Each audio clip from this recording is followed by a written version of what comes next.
Nous allons prier ensemble.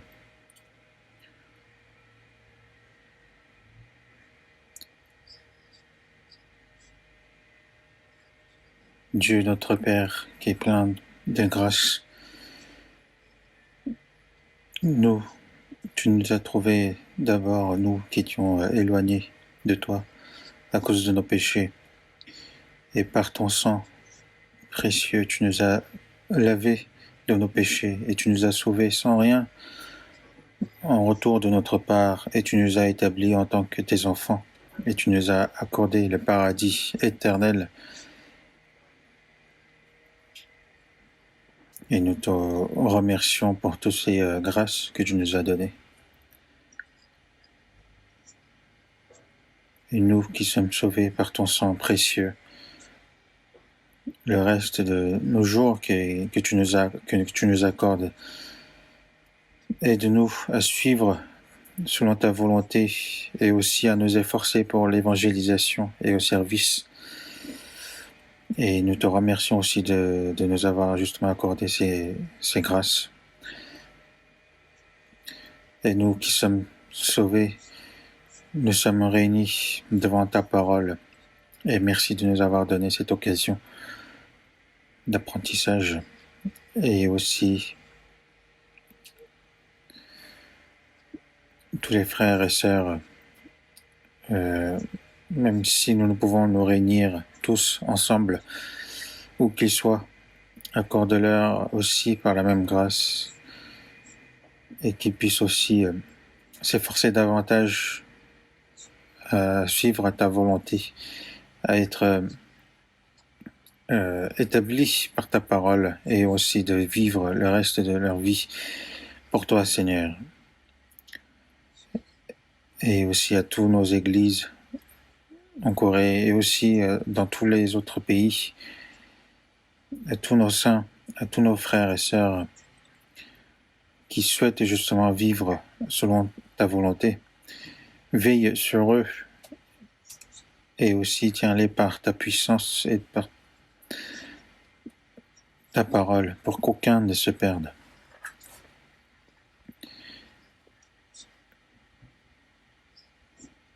Et aussi qu'ils puissent vivre selon ta volonté.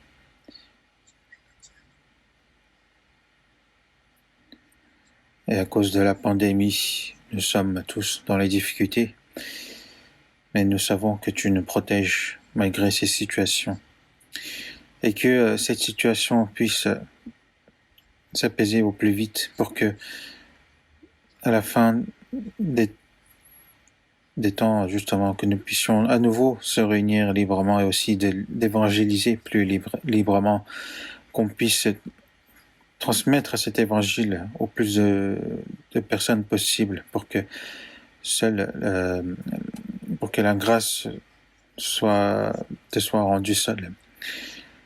Et toi, Seigneur, qui nous guide et qui nous enseigne à travers ta parole. Aide-nous à comprendre ta volonté à travers la parole qui nous est réservée aujourd'hui. Et à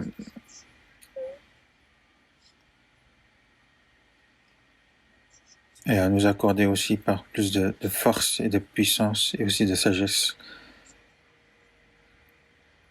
Et nous avons prié au nom du Seigneur Jésus en remettant toutes choses entre tes mains.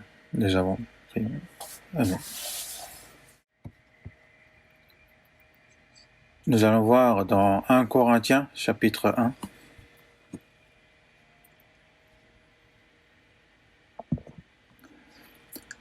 « 1 Corinthiens, chapitre 1, versets 8 et 9.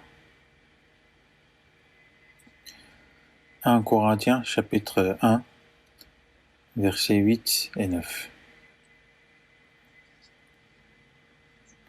Il vous affermira aussi jusqu'à la fin pour que vous soyez irréprochables au jour de notre Seigneur Jésus-Christ. Dieu est fidèle, lui qui vous a appelé à la communion de son Fils, Jésus-Christ, notre Seigneur.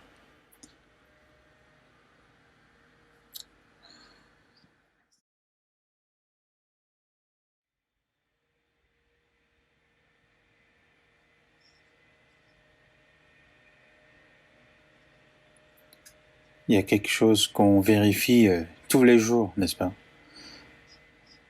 Combien il y a eu de contaminés aujourd'hui? Si le chiffre augmente, nous nous inquiétons plus.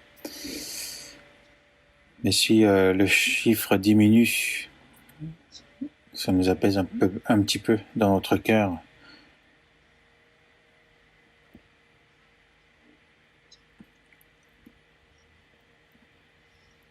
S'il y a un jour où il y aura vraiment toujours zéro contaminé, ça nous rendrait vraiment la joie. Et dans Actes chapitre 28, les Juifs voulaient tuer l'apôtre Paul. Et ils disaient que cette personne, en pointant justement à l'apôtre Paul qu'il était une maladie infectieuse.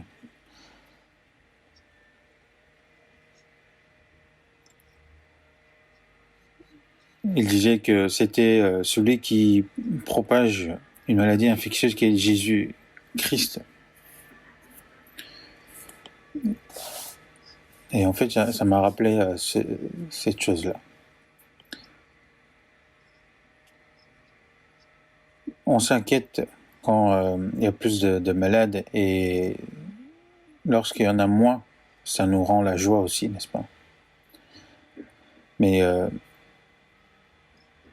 nous, quand il y a plus de personnes qui sont sauvées, ça nous rend la joie. Et quand il n'y a pas d'âmes qui sont sauvées, nous nous inquiétons plus. Et le Covid s'est propagé vraiment dans le monde entier en un court instant et nous fait souffrir dans le monde entier. Mais il serait été vraiment bien si l'évangile se propageait ainsi en si peu de temps dans le monde.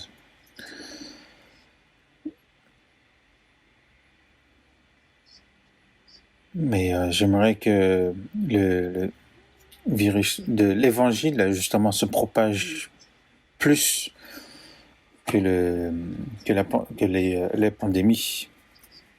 Les virus actuels tuent les personnes, mais l'évangile rend la vie aux gens. Et ça, c'est quelque chose qui nous est réservé à nous, les chrétiens sauvés. Et ça, qui d'autre le saurait? Donc, nous devons vraiment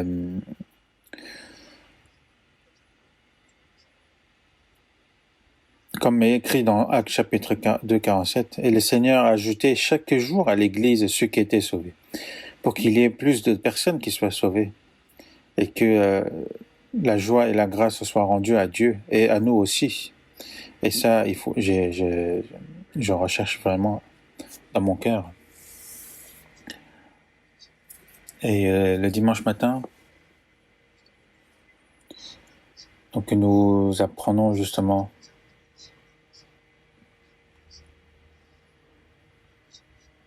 nous apprenons justement sur les éléments essentiels pour mener la vie de foi correctement. La parole, l'évangélisation, la prière et la communion. Et aujourd'hui, j'aimerais vous parler sur la communion. Une vie de foi normale d'un chrétien sauvé. Une vie de foi normale, ça vous le savez, on est né en tant qu'homme. Et beaucoup de personnes ne vivent pas une vie normale en tant qu'homme. Que ce soit leur personnalité, si par exemple par rapport à leur personnalité, s'ils ne sont pas normaux, qu'est-ce que cela signifie? C'est qu'il leur manque quelque chose.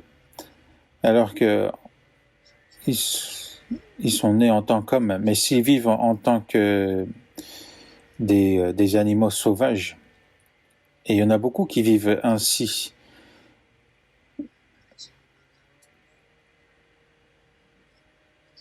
Et j'ai l'impression qu'il y en a beaucoup plus qui vivent une vie qui n'est pas correcte comme en tant qu'homme. Mais pour les chrétiens aussi,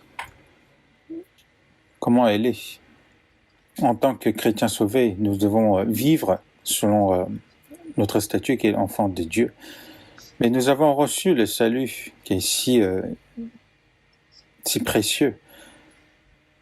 Mais la vie de foi est question justement de comment nous menons notre vie quotidiennement. Et ça, c'est quelque chose qui n'est pas facile. Nous sommes nés en tant qu'hommes aussi, pareil, mais notre vie doit être différente. Et aussi, à la mort pourrait être différent des autres. Pareil, nous avons tous reçu le salut, mais nous menons une vie de foi tous différente, alors que nous devrions mener une vie à tous pareillement. Parce que nous avons le même but, le même objectif, qui est notre Dieu. Mais pourquoi nous ne menons pas tous une même vie dans la vie de foi?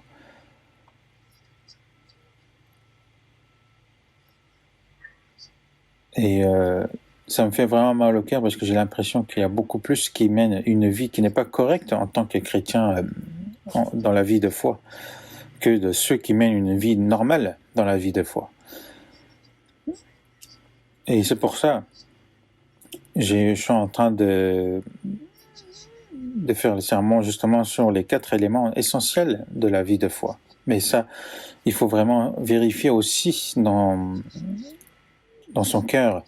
Ce qu'il est écrit dans 2 Corinthiens chapitre 13 verset 5, « Examinez vous-même pour savoir si vous êtes dans la foi. Éprouvez-vous vous-même. » Premièrement, vérifiez si on a reçu le salut. Et si on a reçu le salut, est-ce que ma vie de foi est correcte aux yeux de Dieu? Est-ce qu'elle est normale? Qu'est-ce qui manque? Tout ça, il faut s'examiner. Il ne suffit pas d'aller juste faire des allers-retours à l'église, d'appeler les autres frères et sœurs, ou calculer justement le nombre d'années de salut. Cela ne suffit pas. Et pour mener une vie de foi normale, il y a beaucoup de paroles, mais d'abord, sur ces 4 éléments, sur la vie de foi,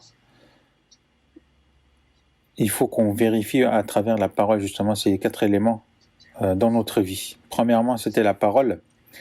Sans la parole, comment nous pouvions connaître le Seigneur et de recevoir le salut? Après avoir reçu le salut, nous grandissons aussi par la parole. Et par la parole, nous faisons la distinction des choses. Et c'est par la parole que nous avons reçu aussi le salut, le Saint-Esprit. Mais si nous sommes paresseux dans la lecture de la Bible, d'écouter de l'écoute de la Bible, de la parole, et si nous menons une vie de paresse dans la pratique de la parole, justement, si nous vivons ainsi, ça veut dire que nous menons une vie qui n'est pas correcte, qui n'est pas correcte à la vie normale d'une vie de foi. Par exemple, pour notre santé, nous faisons des efforts pour manger des bonnes choses pour le corps. Bien sûr, nous en avons besoin, mais comme Job a dit, je n'ai pas abandonné les commandements de ses lèvres. J'ai fait plier ma volonté aux paroles de sa bouche.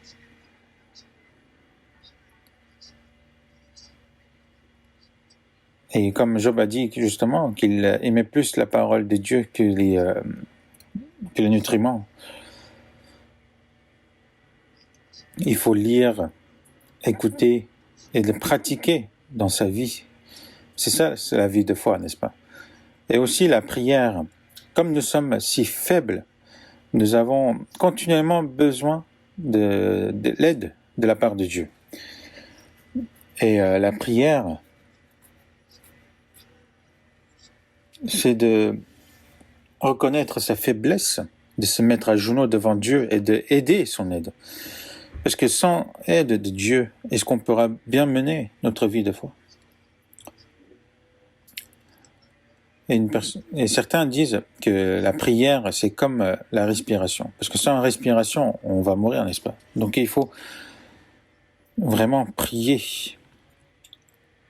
De ne pas seulement prier par habitude, mais de faire une prière à laquelle vraiment Dieu entende. Et il ne faut pas être paresseux justement dans la vie de prière. Si on est paresseux dans la vie de prière, cela signifie que nous nous éloignons du Dieu. Si nous sommes paresseux dans la prière, cela signifie aussi que nous éloignons justement de la communion avec Dieu. Alors que Dieu a dit qu'il est éternel et près de ceux qui l'invoquent, de tous ceux qui l'invoquent avec sincérité. Et nos ancêtres de la foi ont vraiment fait beaucoup d'efforts dans la prière. Certains disent que mais même si on ne prie pas, Dieu connaît tout.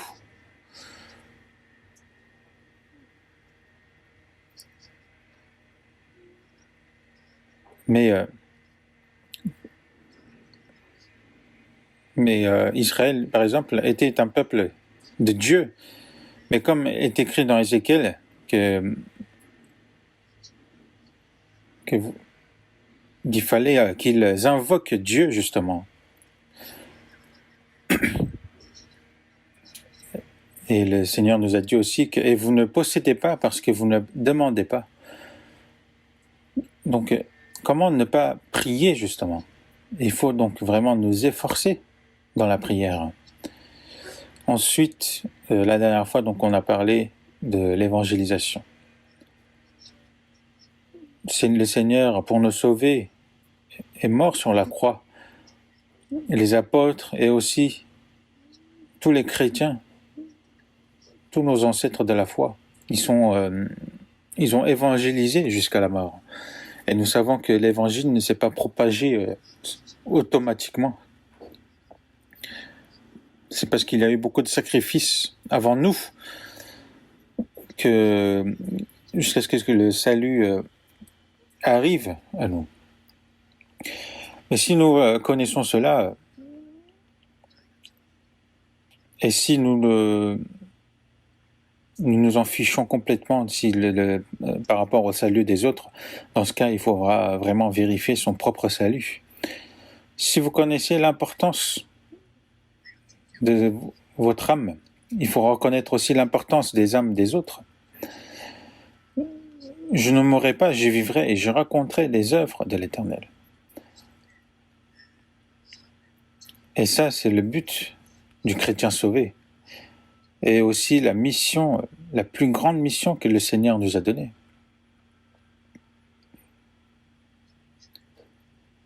Et l'avènement du Seigneur est vraiment proche.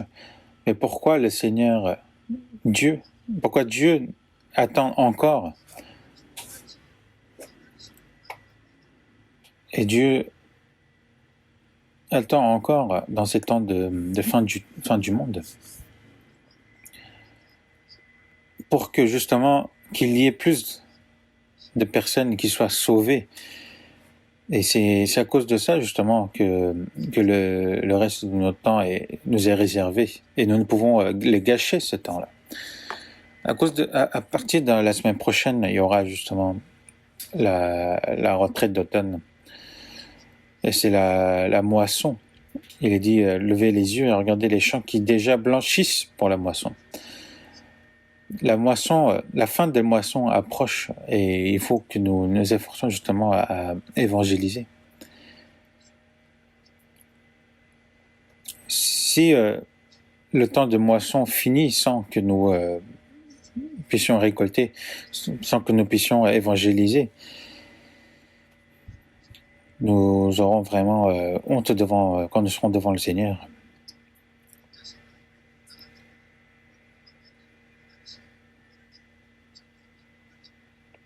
Il faut vraiment se revoir soi-même, parce que si on est vraiment ignorant dans l'évangélisation, comme moi-même, qui pourra être sauvé? Donc il y a cette grande responsabilité qui nous a été donnée. Et aujourd'hui, il faut qu'on en parle justement sur la communion. Et ces quatre éléments sont tous liés. Si on a par exemple deux choses, mais si on n'a pas les deux autres, ça veut dire qu'on n'est pas normal. Par exemple, une voiture, il lui faut ses quatre roues. Si parmi ces quatre, il y en a un qui manque, ou s'il y en a un qu'on n'en a pas, cela veut dire que la vie de foi n'est pas correcte. Et donc il faut que je vous parle justement sur la communion. Et je m'inquiète beaucoup si je peux vraiment bien transmettre le message. Et je prie ardemment pour que le Seigneur nous aide à bien comprendre. L'épître de Corinthiens, c'est une épître qui a été donnée aux Corinthiens, aux églises de Corinthiens, mais bien sûr à nous aussi. L'apôtre Paul a évangélisé à Corinthe, et donc les Corinthiens ont été sauvés, et il y a eu justement cette église qui a été bâtie. Mais lorsqu'il a envoyé les épîtres de Corinthiens, lorsqu'il a envoyé le premier épître, donc le temps a été passé. Après un certain temps qui était déjà passé, les saints de l'église de Corinthiens ne grandissaient pas dans la foi.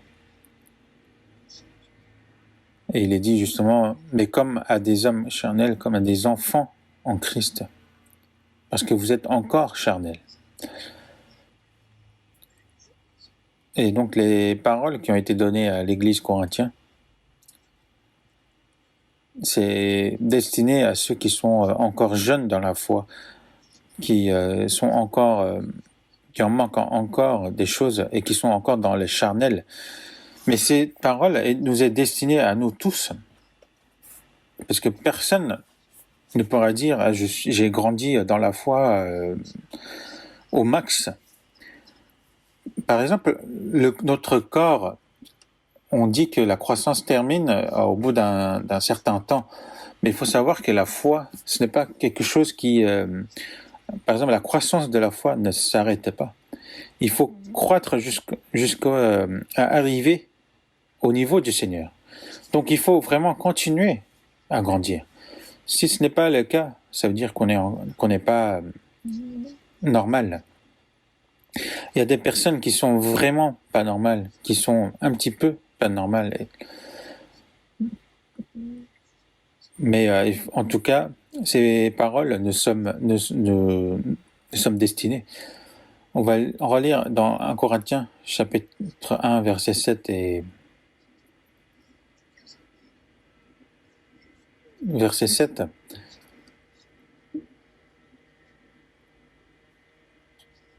De sorte qu'il ne vous manque aucun don dans l'attente où vous êtes de la manifestation de notre Seigneur Jésus-Christ, et il vous affermira aussi jusqu'à la fin pour que vous soyez irréprochables au jour de notre Seigneur Jésus-Christ. Lorsque nous étions sauvés, nous étions des pécheurs destinés à périr en enfer, mais il nous a sauvés. Et nous étions vraiment dans un état pitoyable. Et lorsque le Seigneur reviendra, nous pourrons être toujours dans ces mêmes situations. Nous allons rentrer dans la gloire du Seigneur. Il faut que nous soyons prêts à rentrer. À participer dans la gloire du Seigneur. Et dans Luc, on voit justement l'homme qui a rencontré les bandits et qui était presque mourant. Le Samaritain justement le sauve et il tira 2 deniers et il donna à l'autre et dit aie soin de lui, et qu'il allait revenir. Et ce Samaritain justement représente le Seigneur. Le Seigneur nous a sauvé notre âme qui allait mourir. Et l'autel justement est l'Église et l'hôte est le Saint-Esprit. Le Seigneur nous a confié au Saint-Esprit qui nous veille jusqu'à ce qu'il revienne. Et lorsqu'il reviendra, est-ce qu'il voudra voir justement l'homme qu'il a confié en état toujours dans l'état d'un malade? Il voudrait le voir guéri.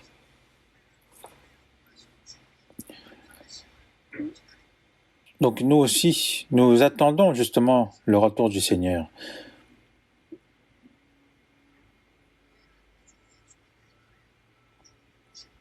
Et il vous affermira aussi jusqu'à la fin pour que vous soyez irréprochables au jour de notre Seigneur Jésus-Christ. Le Seigneur qui nous a sauvés,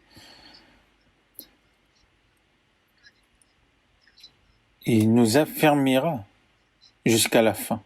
Il nous affermira notre foi. Mais comment? Est-ce que les parents juste enfantent les enfants et c'est tout? Ils les élèvent aussi. Il les nourrit.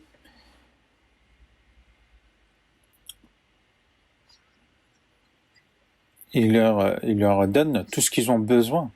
Il leur enseigne pour qu'ils puissent grandir dans le droit chemin.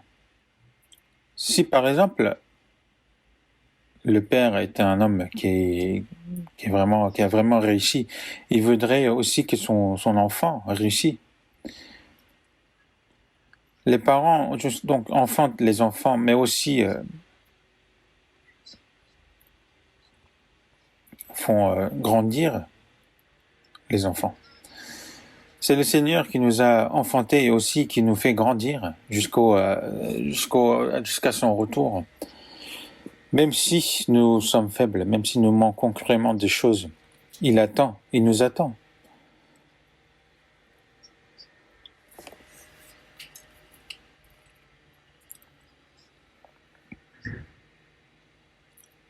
Et Dieu, vraiment, le Seigneur justement attend jusqu'à la fin pour nous affermir.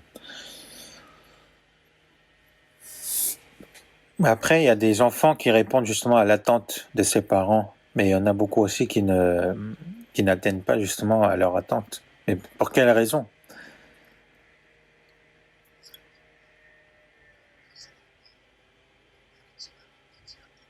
C'est parce qu'ils ne sont sous l'enseignement, sous l'amour et sous la protection de ses parents. Il y a même encore des enfants qui, soi-disant, allaient en cours, ils sont partis attraper les grenouilles dans les montagnes et ils sont jamais revenus. Ou d'autres qui ils ont envoyé les enfants à étudier dans les pays étrangers, mais au lieu de travailler, ils boivent avec ses amis, ils font autre chose. C'est parce qu'ils ne sont pas sous la direction de ses parents. Pareil, une personne qui est sauvée, pour grandir normalement dans la vie de foi, il faut recevoir l'enseignement, la direction et la protection du Seigneur.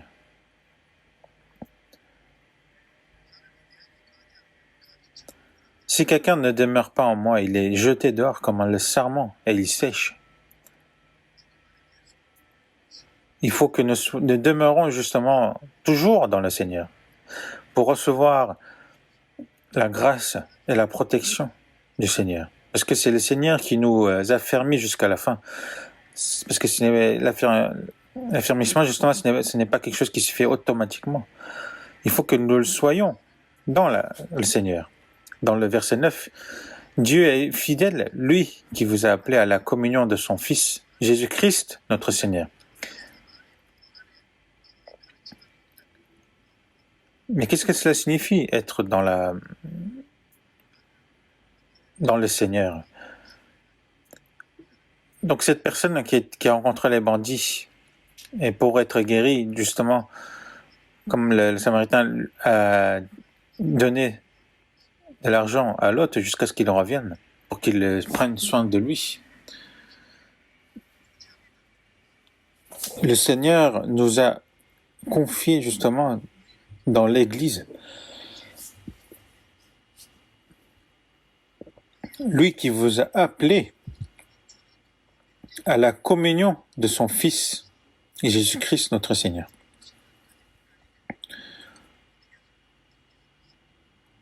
Et c'est dans la communion qu'il nous a fermis jusqu'à la fin. Dieu est fidèle, lui qui vous a appelé à la communion de son Fils, Jésus-Christ notre Seigneur. La vie de foi, c'est quoi avant tout? C'est la communion avec le Seigneur. C'est la communion avec le Seigneur qui est la vie de foi. Lorsque un enfant est né, il n'est pas seul. Il y a son père, sa mère, ses frères et sœurs, ses tantes, ses oncles. Il y a la famille. Et il reçoit l'amour et la protection de sa famille. Et c'est là où il grandit normalement. Et lorsque nous sommes sauvés, nous ne sommes pas seuls. Il y a Dieu notre Père, Jésus-Christ, et aussi nos frères et sœurs qui sont aussi sauvés. C'est la communion dans cette assemblée.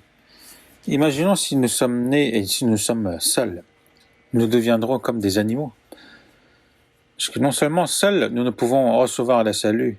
Donc seuls, nous ne pouvons absolument pas mener une vie de foi. Et c'est la communion. Dieu qui nous a appelés à la communion. Et c'est là où justement qu'il nous a fermis. Et après avoir été sauvés, justement, les mots frères et sœurs, ce sont des appellations vraiment très beaux.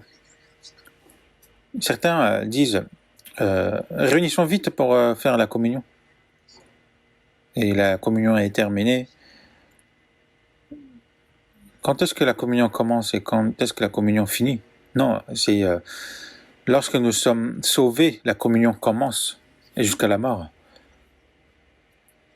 Et dans Philippiens chapitre 1, il est écrit le premier jour que prenez part à l'évangile depuis le premier jour jusqu'à maintenant. Et dans la communion, il y a beaucoup de choses, n'est-ce pas? Et dans 1 Jean chapitre 1 verset 3, ce que nous avons vu et entendu, nous vous annonçons à vous aussi, afin que vous aussi vous soyez en communion avec nous. Or, notre communion est avec le Père et avec son Fils Jésus-Christ. Le premier épître de Jean enseigne aux chrétiens ce qu'est la communion.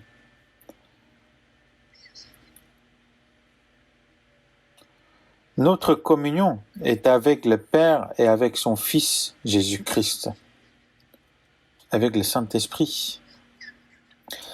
C'est la communion ensemble, donc c'est une communion sainte. Ce n'est pas une communion charnelle.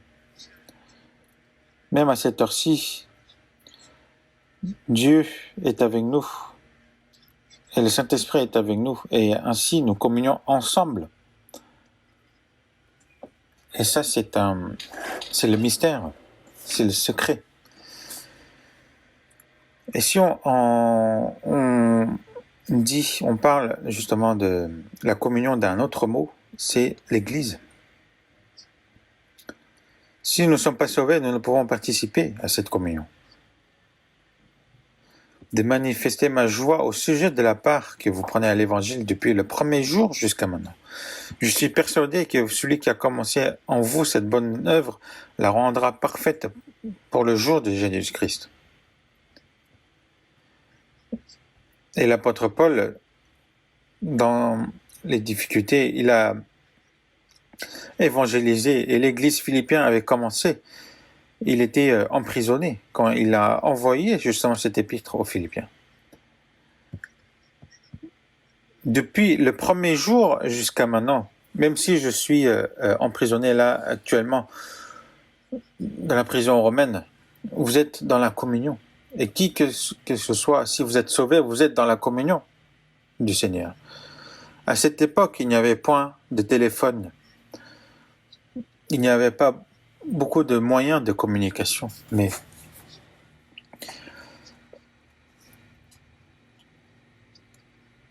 Et Épaphrodite était le messager justement entre l'apôtre Paul et l'église philippienne pour qu'il y ait justement cette communion.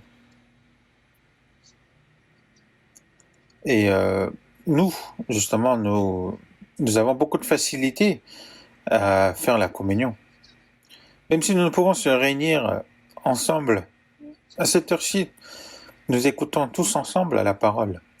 Et le fait de pouvoir communier ensemble, c'est quelque chose qu'on doit vraiment remercier. Et même tous nos saints, tous nos frères et sœurs qui sont dans d'autres pays, même si nous ne pouvons se réunir, nous sommes ensemble dans la communion. Et c'est pour la communion que nous nous efforçons, que nous faisons des sacrifices. Et c'est ça la communion. Et dans Éphésiens chapitre 2, verset 19, « Ainsi donc, vous n'êtes plus des étrangers, ni des gens du dehors, mais vous êtes concitoyens des saints, gens de la maison de Dieu. »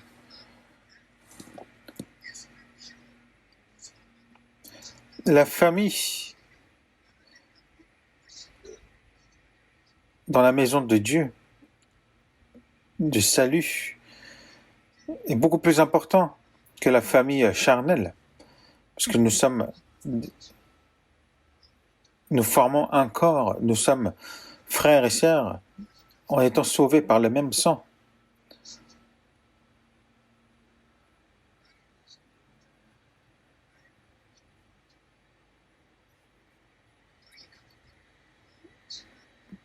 Par exemple, avec sa famille, ils sont vraiment proches et qui ressentent vraiment la responsabilité envers sa famille. Mais si envers ses frères et sœurs de l'Église, si vous ne vous sentez pas responsable, si vous ne sentez aucun sentiment, ce n'est pas normal. Dieu est fidèle, lui qui nous appelle à la communion.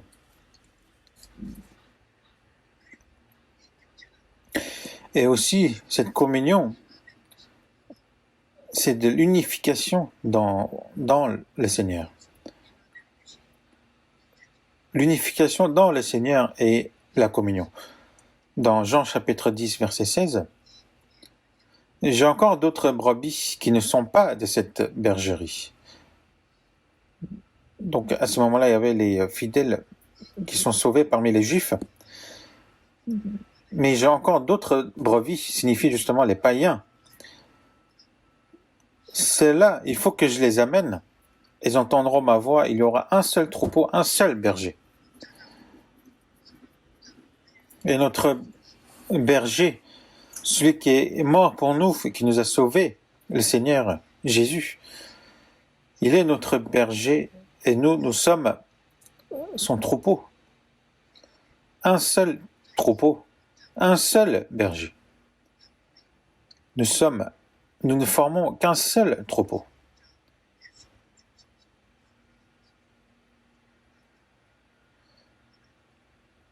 Et nous suivons le Seigneur. Et nous ne pouvons nous éloigner de ce troupeau.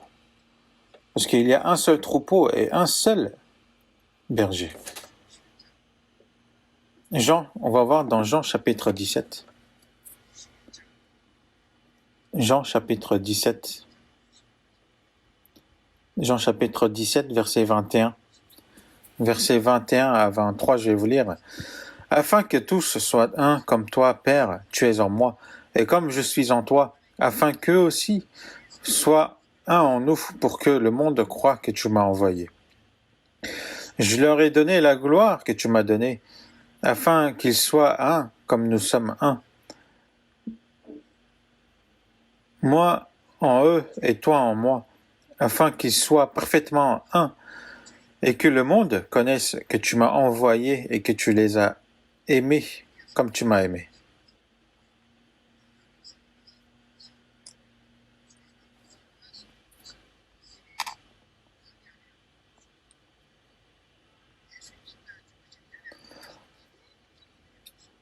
C'est dans la prière avant qu'il soit crucifié sur la croix. Afin que tous soient un comme toi, Père, tu es en moi, et comme je suis en toi, afin qu'eux aussi soient un en nous. Jésus est dans le Père, et nous sommes dans le Seigneur, et nous sommes un maintenant.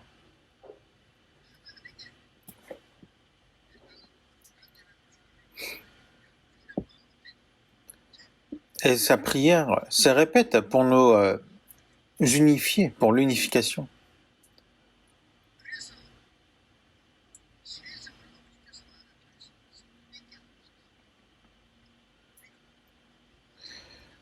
Pour que le monde croie que tu m'as envoyé. Et pour l'évangélisation, il faut avant tout, nous nous unifions. Comme le Père a aimé son Fils, le Seigneur nous a aimés. Et nous devons demeurer dans le Seigneur. Et comme le Seigneur a dit aussi que le Père et moi, nous sommes un. Et nous avons été unifiés aussi dans le Seigneur. Et donc, il faut garder cette unité.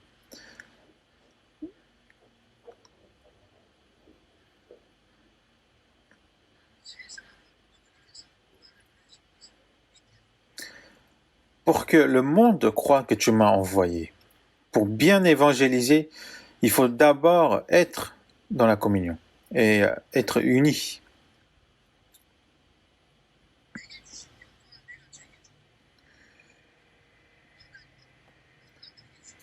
Que je leur ai donné la gloire que tu m'as donnée. Jésus nous a donné aussi sa gloire qui a été donnée par son Père. Il nous a donné la gloire et aussi l'espoir. Afin qu'ils soient un comme nous sommes un. La vie éternelle et la gloire éternelle qui nous a été donnée pour que nous nous unifions. Moi en eux et toi en moi, afin qu'ils soient parfaitement un. C'est en devenant un, c'est en formant un seul, que notre vie de foi s'affermit et que l'Église, qui est le corps de Jésus-Christ, affermit. Seul, c'est impossible. Et que le monde connaisse que tu m'as envoyé et que tu les as aimés comme tu m'as aimé. Afin que le monde croie que tu m'as envoyé et que tu les as aimés comme tu m'as aimé. Pour que le monde connaisse justement ça là, par l'unification.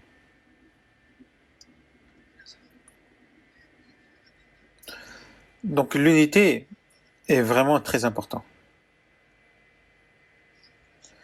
Dans Jean chapitre 11, verset 52, il est écrit « Et ce n'était pas pour la nation seulement, c'était aussi afin de réunir en un seul corps les enfants de Dieu dispersés. »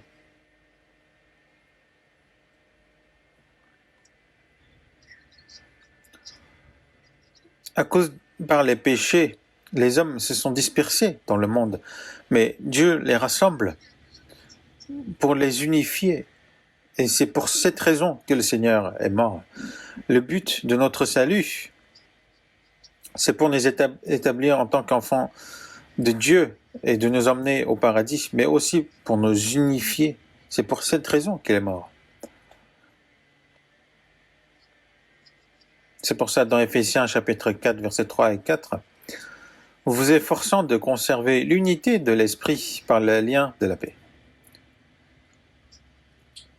Il y a un seul corps et un seul esprit, comme aussi vous avez été appelés à une seule espérance par votre vocation.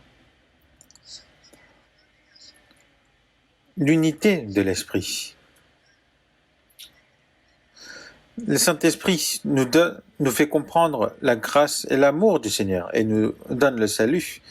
Et nous qui sommes sauvés, dans le Saint-Esprit, nous nous unifions. Et c'est le Saint-Esprit qui nous unifie. Parce que nous avons la même vie, même parole, même foi, même espérance, même amour du Dieu. et même but de la vie. Et par toutes ces choses, nous nous unifions. C'est quelque chose qui est incroyable, n'est-ce pas? Le fait que nous sommes un. C'est le but de notre salut. C'était son espérance. Et c'est là, dedans, justement, que nous pouvons mener une vie de foi correcte. Pourquoi nous efforcer à conserver l'unité de l'esprit? Parce que le diable, justement, essaye de casser cette unité.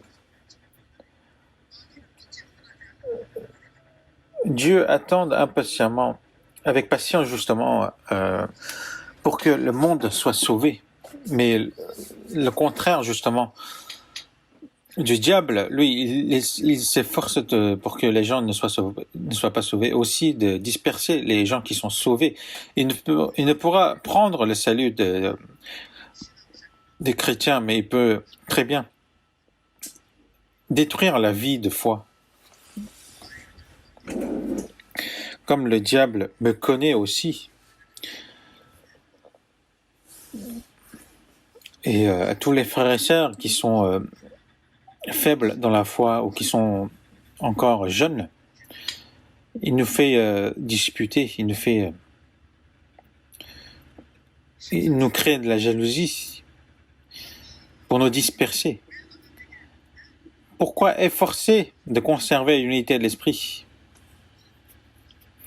Et pourquoi Dieu avait ordonné aussi à Adam de garder le jardin d'Éden alors qu'il n'y avait point d'ennemis? C'est parce qu'il y avait le diable. Et c'est parce que Adam n'a pas pu garder le jardin d'Éden qu'il a trébuché. Et il est vraiment très important de nous efforcer à conserver l'unité de l'esprit. Et le Seigneur nous a enseigné comment garder.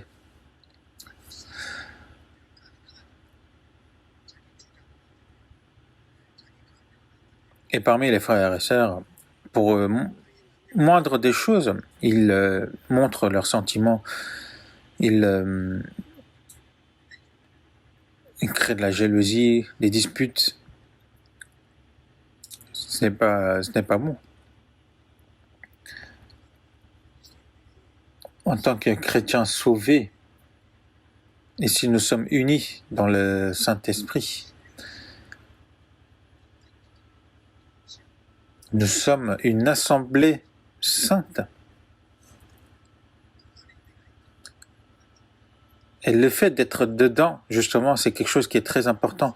Parce que c'est là où il y a le Saint-Esprit et aussi le Seigneur.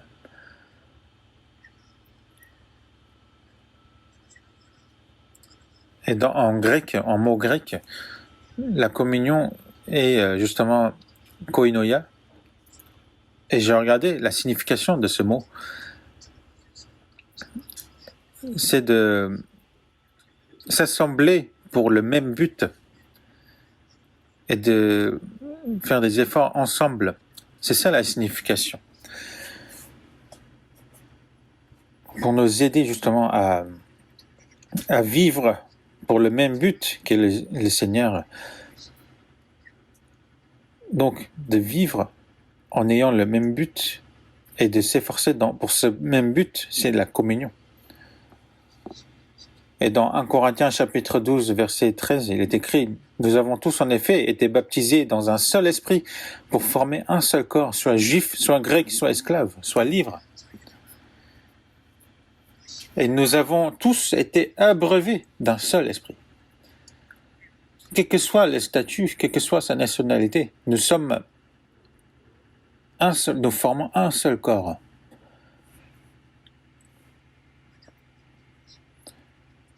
Hier aussi, j'avais présidé un mariage.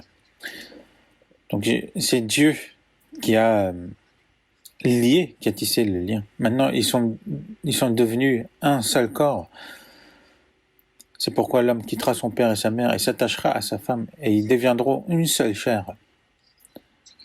Maintenant, le but de la vie est identique, et ils vivent pour le même but. Les chrétiens on forme un seul corps. Dans ce monde, les gens, comment ils s'unissent? Ils s'unissent selon les catégories. Par exemple, ceux qui sont beaux, entre les personnes qui sont beaux. Par exemple, l'élection des Miss.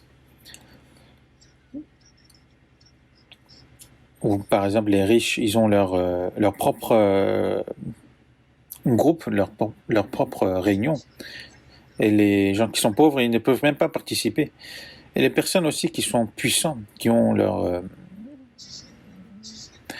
ils se réunissent aussi dans le gouvernement, dans le...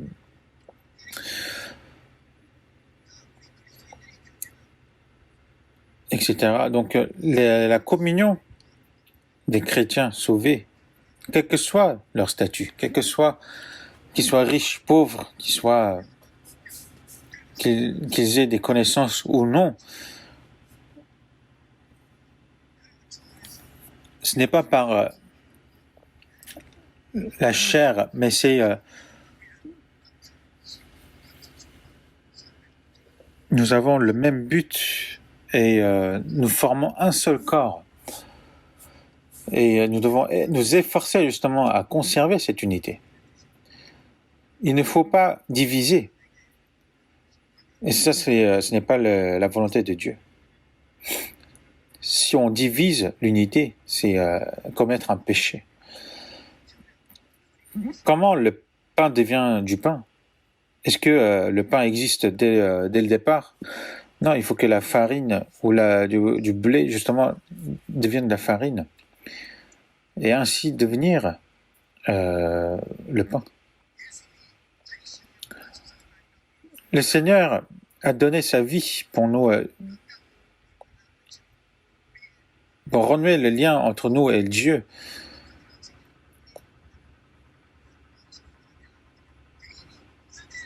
Et comment nous devons nous unir alors que nous sommes tous différents? Il faut que chacun soit meulé, s'écrase, pour former un seul pain. Et c'est par la charité. La charité est patiente et elle est pleine de bonté. La charité n'est point envieuse. La charité ne se vante point, mais elle se réjouit de la vérité. La charité n'est point égoïste. Si une personne qui est orgueilleuse, justement, ne peut pas s'unifier. Si on unifie les gens qui sont orgueilleux, il n'y aura que des disputes.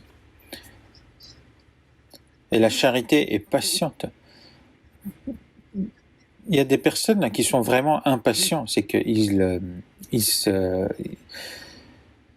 ils fonctionnent selon leurs émotions, selon qui sont très émotifs. Alors qu'il suffit de se retenir 10 secondes et puisqu'ils ne peuvent pas, ils tuent même des gens. Pourquoi autant presser? C'est le diable qui l'incite. En tout cas, les chrétiens, pour conserver cette unité, nous devons vraiment faire attention aussi.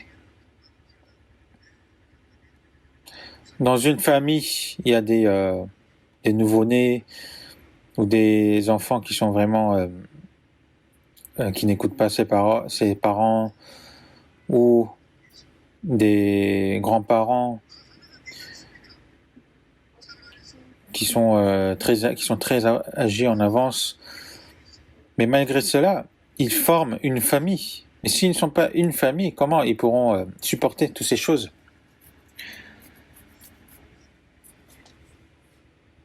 Et le Seigneur nous a dit, vous êtes tous frères.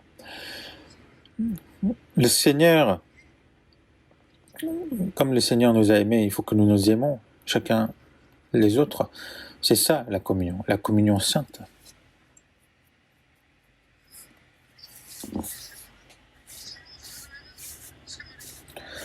Et la vie de foi d'un chrétien sauvé, c'est une vie de charité les uns envers les autres. Dans Jean chapitre 13, versets 34-35, je vous donne un commandement nouveau. Aimez-vous les uns les autres, comme je vous ai aimé, vous aussi, aimez-vous les uns les autres. À ceci, tous connaîtront que vous êtes mes disciples, si vous avez de l'amour les uns pour les autres. Comme le Seigneur nous a aimés,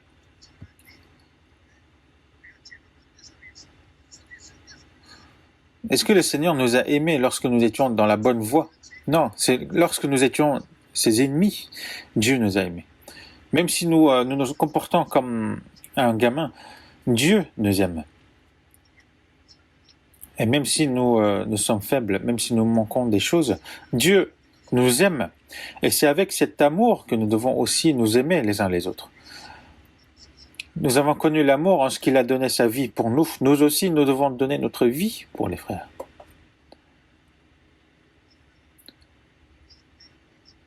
L'amour, c'est un sacrifice pour les autres. Ses propres sentiments, ses avantages, sa position. Si on pense qu'à ces choses-là, si on pense qu'à sa propre fierté, mais quelle valeur a ces choses devant Dieu?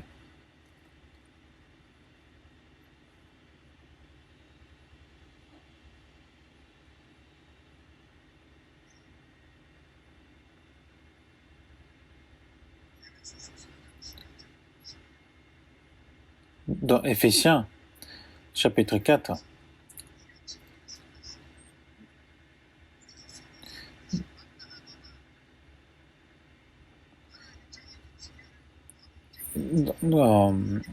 Dieu nous a ainsi aimés, nous devons aussi nous aimer les uns les autres. Personne n'a jamais vu Dieu. Si nous nous aimons les uns les autres, Dieu demeure en nous et son amour est parfait en nous.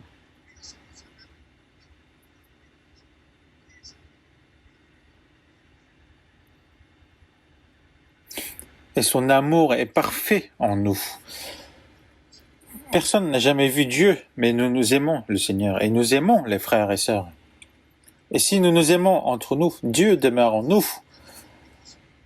Et Dieu demeure au sein de ceux qui s'aiment. Et son amour est parfait en nous. Et que cela signifie que son amour sera parfait en nous, en notre personnalité. L'amour, ce n'est pas quelque chose qui s'apprend par des textes, par des livres. L'amour, c'est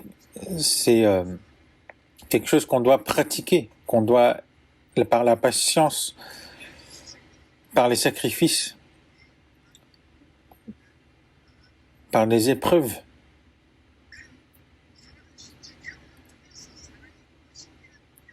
La charité s'apprend par l'expérience. Et plus on expérimente justement la charité, plus on grandit, plus l'amour grandit. Et la charité, ce n'est pas quelque chose qui est facile.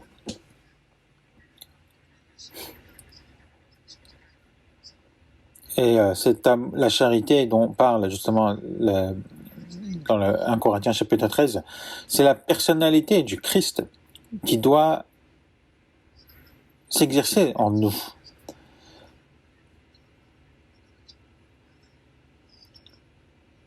La charité patiente est pleine de bonté, n'est pas envieuse. La charité ne se vante point.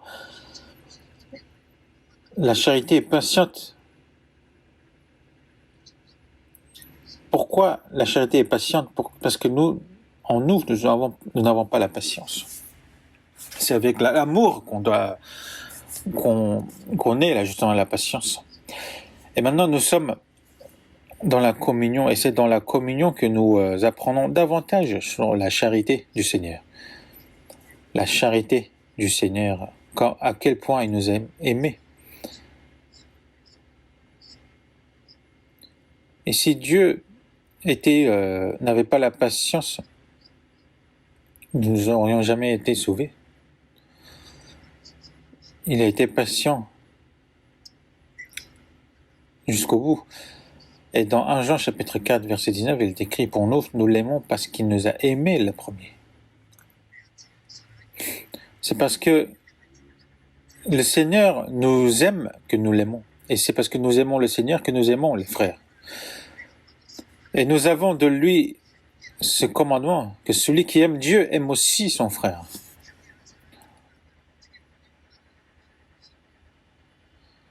Si quelqu'un dit « j'aime Dieu » et qu'il haït son frère, c'est un menteur.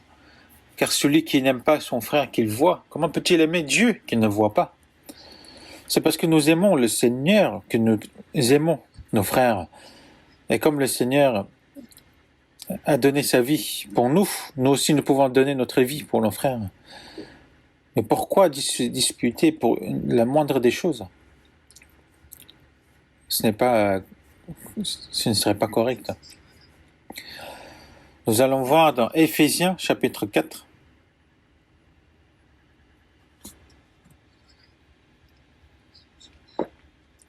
Éphésiens chapitre 4, verset 32, jusqu'au chapitre 5, verset 2. Soyez bons les uns envers les autres, compatissants, vous pardonnant réciproquement comme Dieu vous a pardonné en Christ. Devenez donc les imitateurs de Dieu, comme des enfants bien-aimés, et marchez dans la charité, à l'exemple de Christ, qui nous a aimés et qui s'est livré lui-même à Dieu pour nous comme une offrande et un sacrifice de bonne odeur.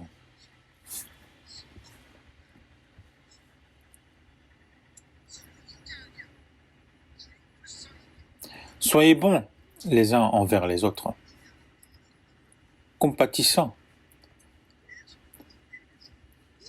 Compatissant, c'est de penser toujours aux autres, de rendre grâce, d'être bons justement les uns envers les autres.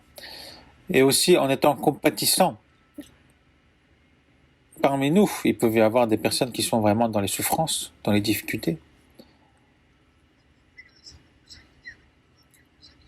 Si nous ne compatissons pas les uns envers les autres, qui d'autre compatira pour nous?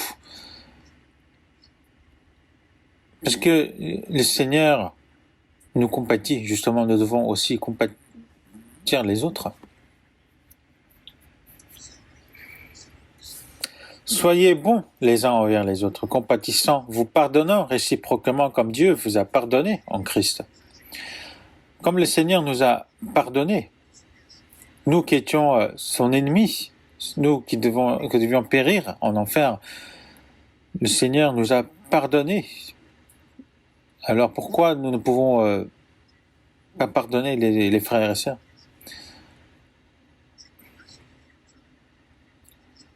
Si le Seigneur ne nous pardonne pas, comment nous pourrions vivre?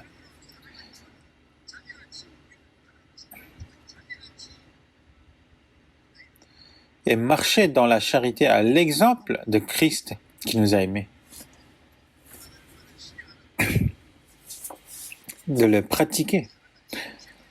L'amour, la charité, c'est quelque chose qu'on doit pratiquer. Une charité qui n'est pas pratiquée, quelle serait son utilité? Il ne faut pas aimer seulement par la langue, par la bouche, mais par la pratique. Et marcher dans la charité à l'exemple de Christ qui nous a aimés et qui s'est livré lui-même à Dieu. Il s'est donné à Dieu comme une offrande et un sacrifice de bonne odeur, mais pour nous. Et nous aussi,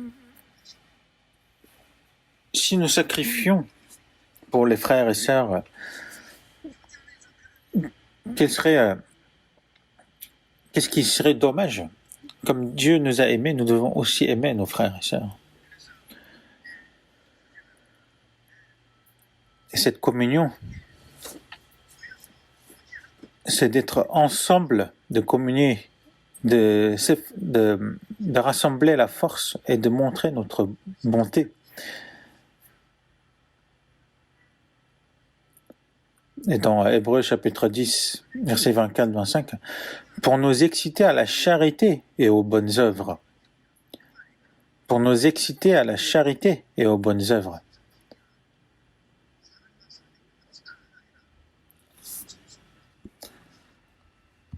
ce n'est pas seulement de parler par la parole, mais de le pratiquer.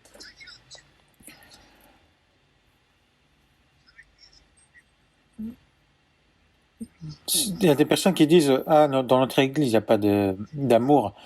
Comment ça il n'y a pas d'amour? Si vous dites ça, cela veut dire que vous-même vous n'avez pas d'amour, parce que l'amour vient du haut. Si vous cherchez que l'amour vient de quelque part,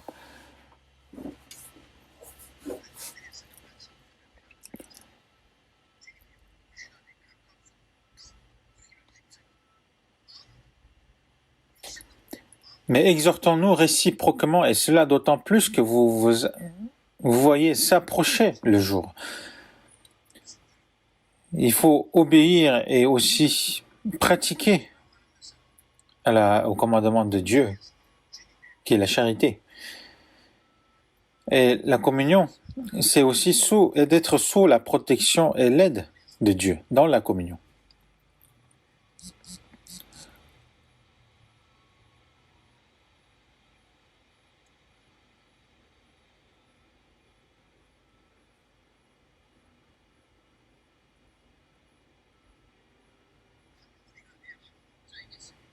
Il y aura un seul troupeau, un seul berger. Je connais mes brebis et ils me connaissent.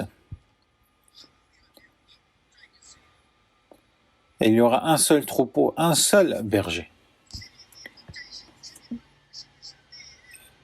Et c'est le Seigneur qui est le seul berger. Et si nous avons comme seul berger le Seigneur, c'est là où nous recevons justement la protection. Et vous voyez aussi les oiseaux qui volent des milliers de kilomètres. Mais ils volent en troupeau.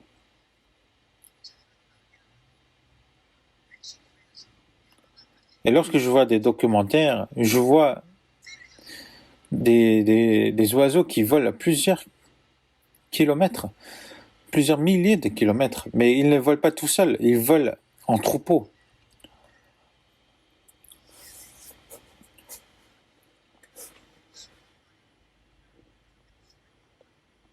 Et on voit des troupeaux aussi dans les savanes, dans les déserts.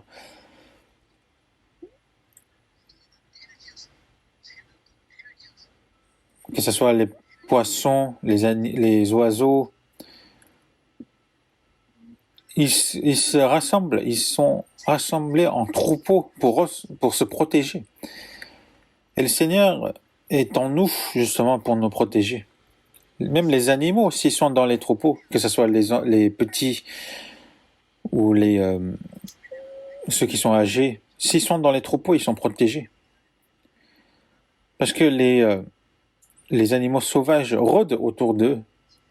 Et dès qu'ils sont éloignés du troupeau, ils sont pris. Il faut être dans l'église pour recevoir l'aide et la protection du Seigneur. Si nous nous éloignons du troupeau, justement, le Seigneur ne pourra pas nous protéger.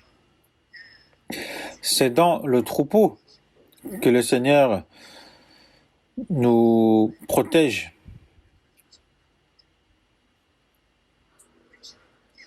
Soyez sobres, veillez. Votre adversaire, le diable, rôde comme un lion rugissant, cherchant qui il dévorera.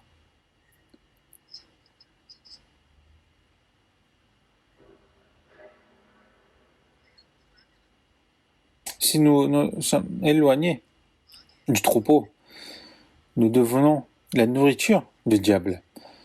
Comme il est écrit dans 1 Timothée chapitre 5 verset 15, car déjà quelques-unes se sont détournées pour suivre Satan.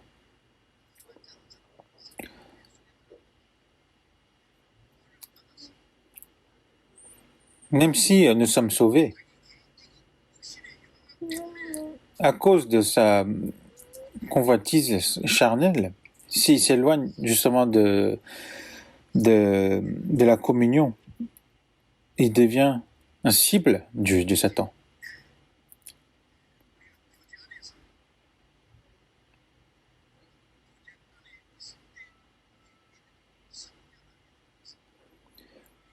C'est lorsque nous sommes dans la communion, nous grandissons dans la foi.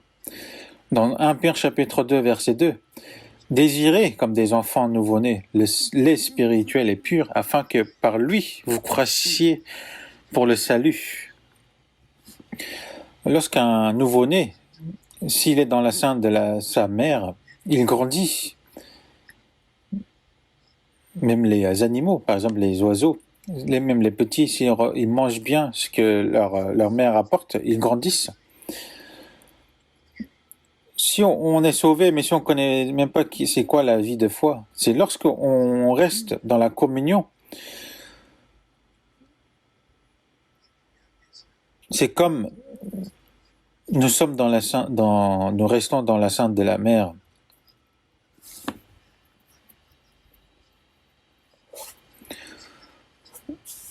Et comme on commence par les laits maternels, ensuite plus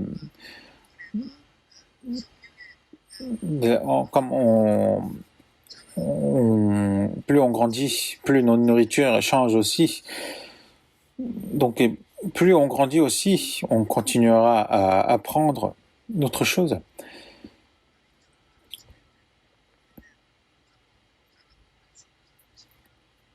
Et il faut continuer à grandir jusqu'à la venue du Seigneur.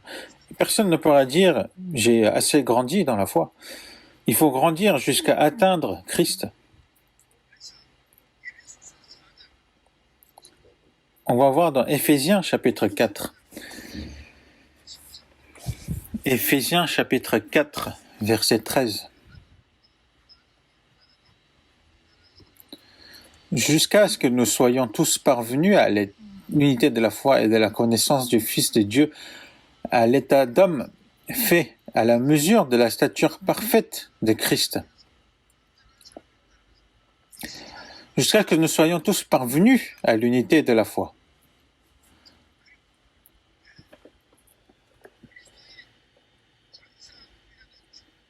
Et à l'état d'homme fait à la mesure de la stature parfaite de Christ. De grandir jusqu'à atteindre le Christ.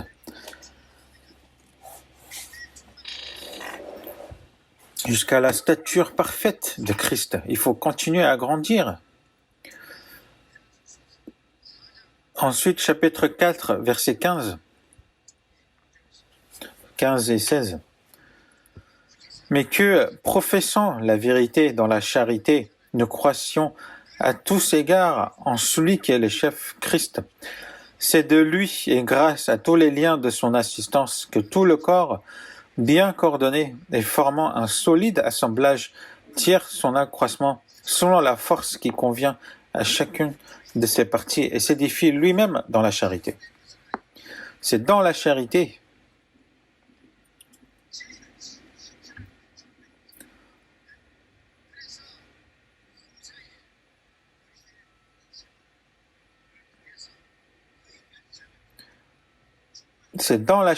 nous croissons à tous égards en celui qui est le chef, Christ. Et pour grandir jusqu'au bout, nous avons encore besoin de grandir. Par rapport aux gens du monde, parce que nous sommes sauvés, donc c'est mieux, mais peut-être nous avons aussi grandi dans la foi, mais pour atteindre le Seigneur, nous sommes encore bien loin.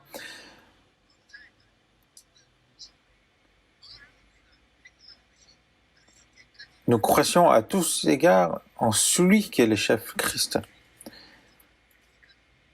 Il est le chef.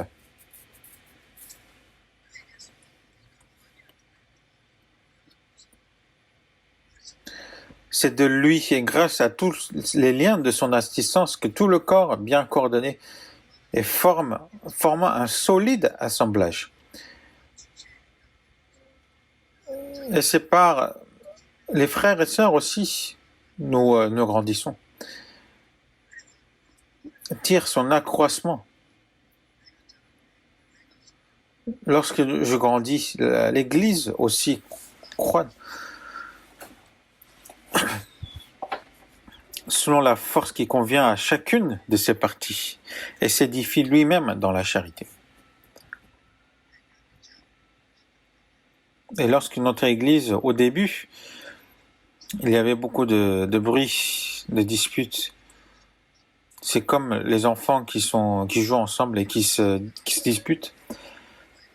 Mais maintenant, je pense que notre Église a bien grandi. Et au sein de l'Église, il y a beaucoup de différences de la foi, certes, mais l'Église a vraiment bien grandi. Mais pour atteindre jusqu'à Christ, nous sommes encore bien loin. Il faut continuer à grandir. Dans Éphésiens chapitre 3, verset 18, versets 18 et 19, je vais vous lire. Chapitre 3, versets 18 et 19.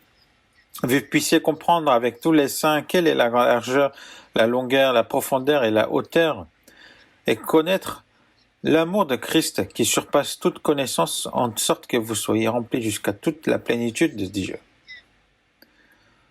Vous puissiez comprendre avec tous les saints quelle est la largeur, la longueur, la profondeur et la hauteur, et connaître l'amour de Christ qui surpasse toute connaissance. Nous avons connu son amour, mais pour connaître tout son amour, nous sommes encore loin. Connaître sa largeur, la longueur et la profondeur et la hauteur de son amour. Seuls, nous ne pouvons connaître cet amour. Si on s'enferme dans une chambre, si on étudie c'est quoi l'amour, nous ne pourrons le connaître. C'est avec tous les saints et connaître l'amour de Christ qui surpasse toute connaissance.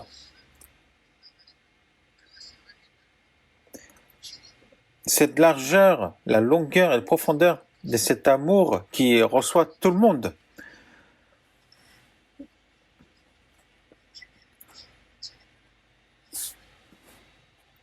Et cette profondeur qui tire même ceux qui sont destinés à aller en enfer. Et que vous soyez remplis jusqu'à toute la plénitude de Dieu. D'être remplis par la charité et par la grâce.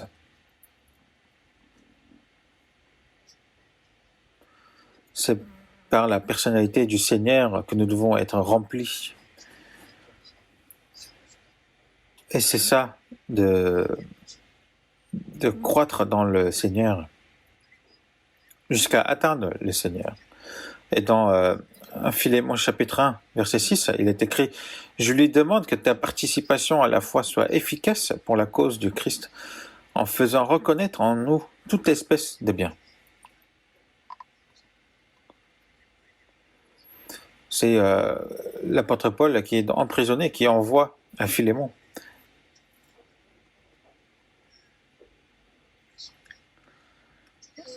Et Onésimus, qui était esclave, a rencontré l'apôtre Paul dans la prison. Et il a été sauvé là. Et ensuite envoie la parole à Philémon.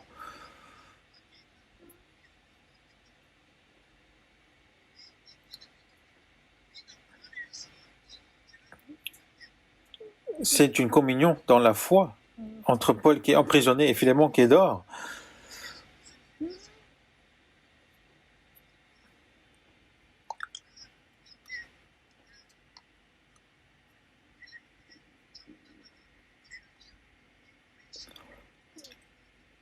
Et Onésimus, qui avait commis une faute à Philémon, justement, a reçu le salut. Elle a changé. Il n'est plus esclave, mais il est le frère.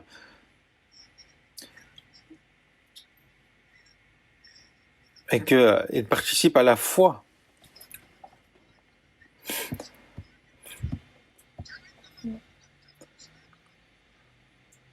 Et lorsque nous sommes justement dans la communion avec d'autres frères et sœurs, il faut regarder que les bonnes choses. Bien sûr, il y a des choses mauvaises, mais il faut regarder que les bonnes choses.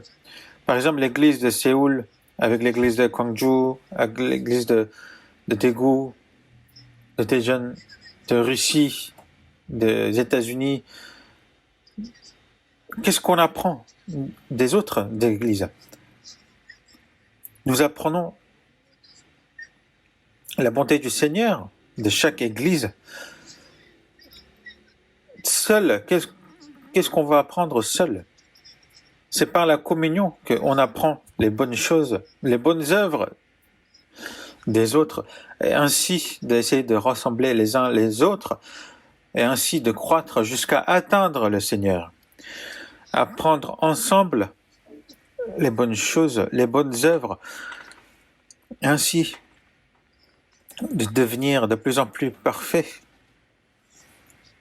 Et cette communion, c'est quelque chose de vraiment très important.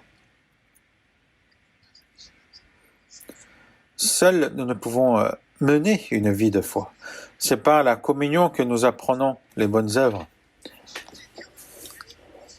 Et aussi à atteindre le Christ, de croître jusqu'à atteindre le Christ.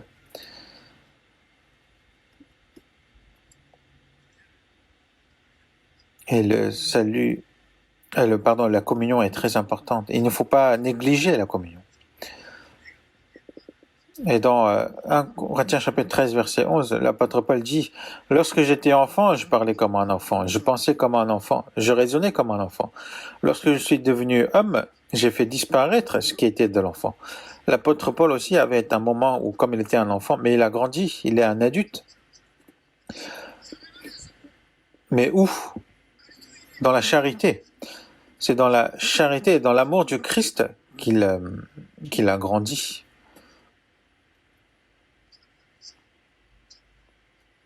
C'est dans la charité qu'on apprend la patience, que ses actes, ses paroles, et à être humble aussi. Et c'est aussi dans l'amour qu'on ne cherche pas son propre intérêt, qu'on apprend ce qu'est le sacrifice. On ne s'irrite point. C'est dans cet amour que nous, en apprenant justement, la foi grandit. Et lorsque je suis devenu homme, j'ai fait disparaître ce qui était de l'enfant. Si on se vante soi-même, si on est orgueilleux, si on se dispute pour des choses inutiles, si on est toujours en colère, quand est-ce qu'on va grandir si on a toutes ces choses-là?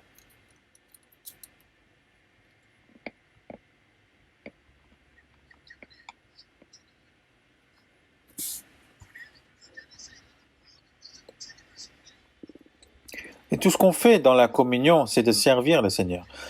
Dans Romains chapitre 12, verset 11, il est écrit « Ayez du zèle et non de la paresse, soyez fervents d'esprit, servez le Seigneur. » Au sein de l'Église, il y a beaucoup de choses à faire. Il faut évangéliser, il faut aider les frères et sœurs qui sont sauvés.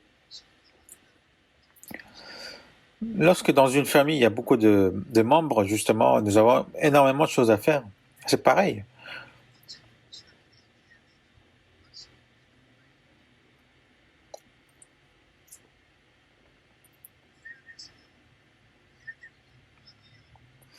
Au sein de l'Église, il y a beaucoup de choses à faire. Nous n'avons point de temps à être paresseux. Mais ayez du zèle et non de la paresse. Soyez fervents d'esprit. Servez le Seigneur. Faire le service au sein de l'Église, c'est de servir le Seigneur.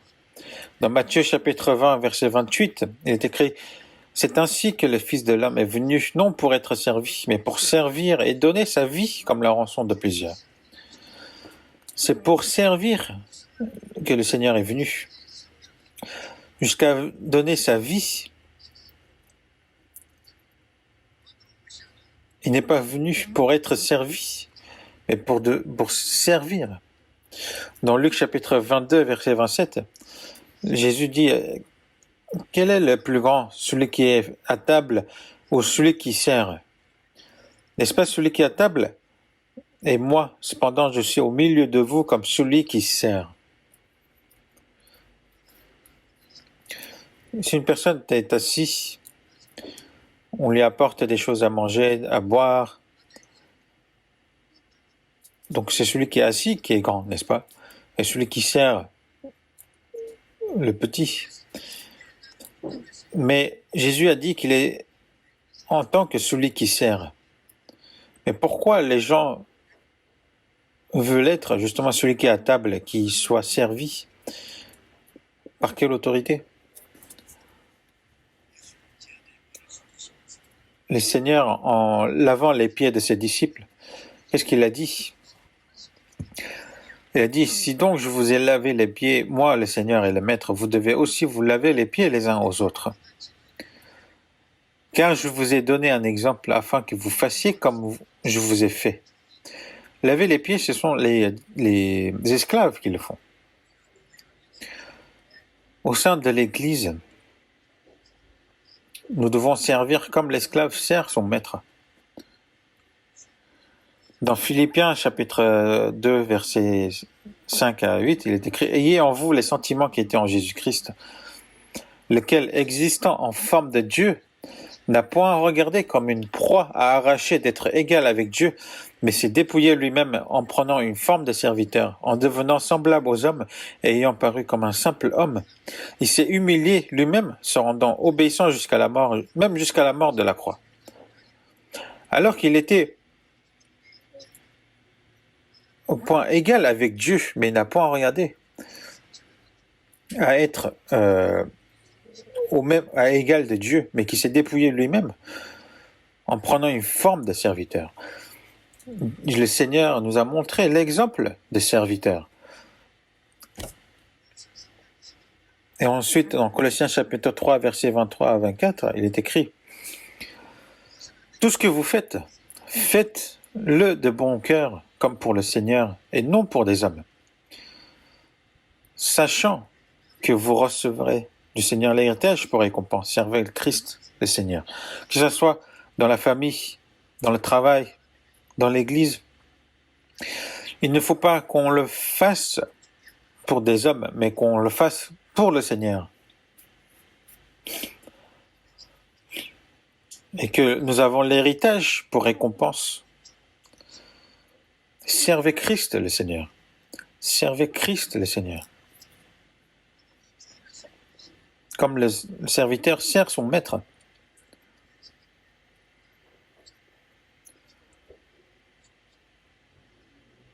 Je vois les frères et sœurs qui font le service, par exemple, qui font le nettoyage, qui nettoient vraiment jusqu'au fond de la salle. Et j'ai l'impression vraiment qu'ils le font comme des serviteurs qu'il fait pour son maître. Parce qu'ils ne le font pas comme ça dans leur travail. Même pendant les retraites, il y a des personnes qui sont juges, qui sont procureurs, qui sont vraiment oppositionnés dans le monde, mais qui font des services comme s'ils étaient les serviteurs. Dans 2 Corinthiens chapitre 4, verset 5, nous ne nous prêchons pas nous-mêmes, c'est Jésus-Christ le Seigneur que nous prêchons, et nous nous disons vos serviteurs à cause de Jésus. L'apôtre Paul a dit que c'est le Seigneur que nous transmettons. C'est le Seigneur que nous prêchons et que nous le prêchons en tant que serviteur. Il faut s'humilier jusqu'à être serviteur qui sert son maître.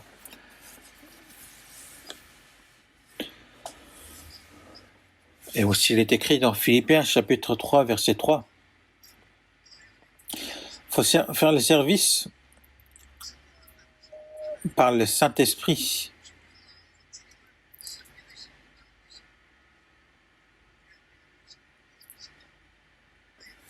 Et dans Philippiens chapitre 2, verset 13, car c'est Dieu qui produit en vous le vouloir et le faire selon son bon plaisir. Le Saint-Esprit nous fait connaître ce qui est bon ou non. Et le vouloir et le faire aussi, c'est le Saint-Esprit qui nous donne, qui nous le produit. On ne le fait pas contre son gré, mais c'est par le vouloir et le faire selon bon plaisir. Et une autre chose à dire, si nous menons une mauvaise communion, nous pouvons recevoir la punition de Dieu. Dans 2 Chroniques, chapitre 20, le Josaphat, roi de Juda, donc servait bien Dieu.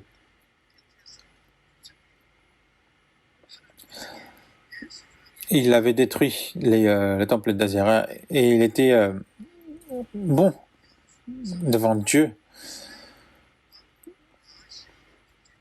Mais il s'associait avec le roi d'Israël, Akazia, dont la conduite était impie. Il servait les idoles et il faisait beaucoup de mal. Mais ce roi de Juda, Josaphat, s'associait avec Akazia et il s'associait justement avec lui et Dieu a complètement détruit leur lien. Et Akazia justement était mort et a été tué 2 mois plus tard, et aussi Josaphat aussi n'a pas tardé à mourir. 2 hommes marchent-ils ensemble sans en être convenus?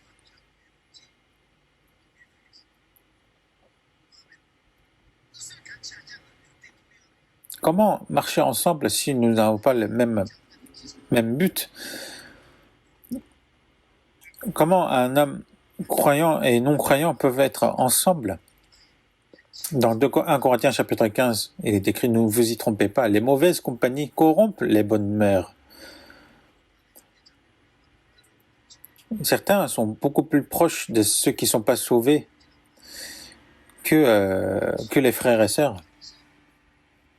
Est-ce que ça vous apporte que ça vous apporte plus en étant proche des personnes non sauvées que des personnes sauvées?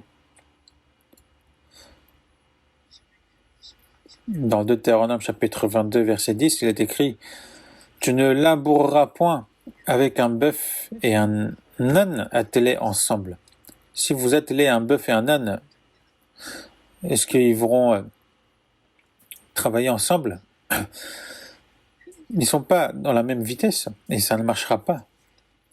Un bœuf avec les bœufs et l'âne avec l'âne. Les chrétiens, pour les chrétiens, la communion est quelque chose de très important. Et la communion, c'est quelque chose qu'on fait avec les frères et sœurs qui sont plus mûrs dans la foi, et aussi d'aider aussi les frères et sœurs qui sont plus faibles que moi.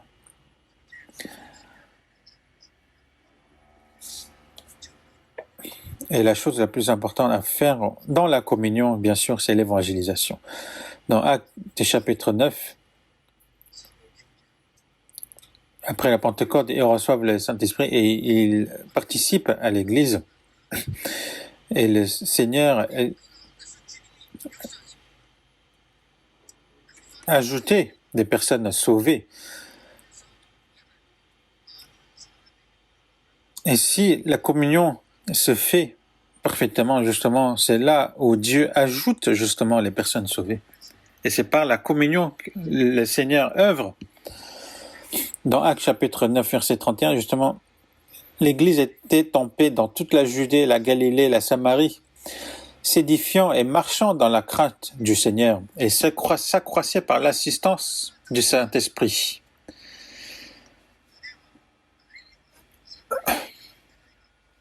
elle s'accroissait. L'Église s'édifiait de plus en plus en Galilée, en Samarie, et le nombre s'accroissait de jour en jour. Donc s'il y a une communion normale qui s'édifie dans l'Église, les personnes sauvées aussi augmentera. À partir de la semaine prochaine, donc le séminaire commencera. Participez dans la communion. Sachez que seul on ne peut rien faire, mais nous on peut le faire. Par l'œuvre du Saint-Esprit qui travaille à travers nous, il faut que je sois utilisé. Comment une personne sauvée pourra dire « Ah, moi je suis sauvé, mais je n'ai aucune utilité en Dieu ». Nous avons tous quelque chose à faire en tant que membres du corps du Christ. Celui qui demeure en moi et celui en qui je demeure porte beaucoup de fruits, car sans moi vous ne pouvez rien faire. Si nous sommes dans la communion, il nous fait porter beaucoup de fruits. Et si vous portez beaucoup de fruits, le Père recevra la gloire et vous serez mes disciples. Il faut porter beaucoup de fruits pour que le Seigneur reçoive la grâce et que ce soit aussi une preuve que nous sommes ses disciples. Le disciple doit suivre l'enseignement de son maître. Espérons que cette occasion aussi soit la bonne pour que Dieu reçoive la grâce. Nous allons prier ensemble. Dieu, notre Père qui est plein de grâce, qui nous a sauvés en ces temps de fin du monde, et aussi le Seigneur en étant avec nous,